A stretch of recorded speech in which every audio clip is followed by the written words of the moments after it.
Bagong girlfriend ni James Yap, ganito pala kaganda at kayaman.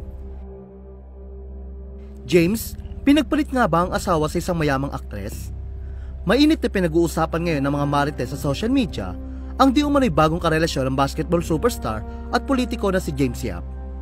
May bagong babae raw sa buhay ni Big Game James at ayon sa source online, hindi basta-bastang babae ito, kundi isang aktres na mula sa prominenteng pamilya sa showbiz at politika. Si James Yap ay isa sa mga pinakasikat na basketball player sa bansa. Tinaguriang Big Game James, sumikat siya sa Philippine Basketball Association bilang isa sa pinakamatitinding clutch player.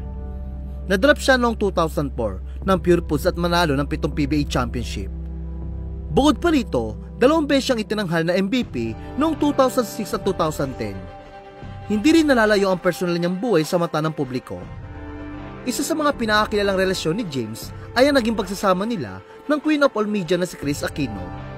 Ngunit matapos ang kontrobersyal nilang hiwalayan at annulment, muling umibig si James kay Michelle Cazzola, isang Italian national. Binayaan sila ng 2 anak.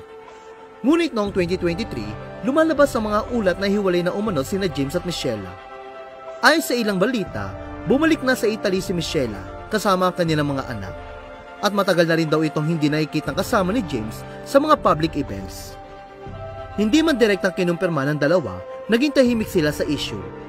Pero hindi rin naman nakaligtas sa mata ng publiko ang unti-unting paglayo nila sa isa't isa. Ngunit ngayon, tila may panibagong yugto na ang buhay pag-ibig ni James. Nagulantang ang social media matapos isiwalat ng isang netizen sa Reddit na may bago raw karelasyon si James. At ito ay walang iba kundi ang actress, singer at TV host na si Sara Soto. Si Sara ay anak ng Itbulaga host, aktor at senador na si Tito Soto at aktres na si Helen Gamboa. Bata pa lamang ay nasa spotlight na siya bilang isa sa mga host ng Itbulaga at lumabas din sa ilang TV shows at pelikula. Bukod pa rito, nakapaglunsad din siya ng sarili music albums. May isang anak si Sara mula sa dati niyang asawa na si Jojo O'Connor. Ayon sa Reddit post ng isang netizen, isang mutual friend niya na sobrang close kay James ang nagkumpirma na sila na ni Sara. Aniya, confirm 100% or baka late na ako sa balita. Common friend is a very close friend of James Yap. It's probably an open secret but grabe. Anyway, they are both single naman, so okay na din no sa tingin nyo. Mabilis na kumalat ang post na ito at marami ang nagkomento.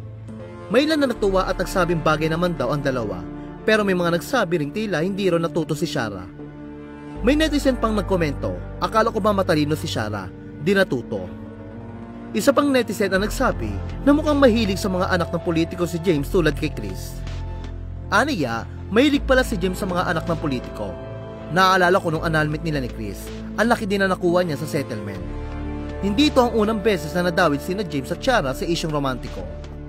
Noong 2022, napag-usapan na rin sila matapos mamataan na magkatabi sa isang event, ang birthday party ni Annabel Rama.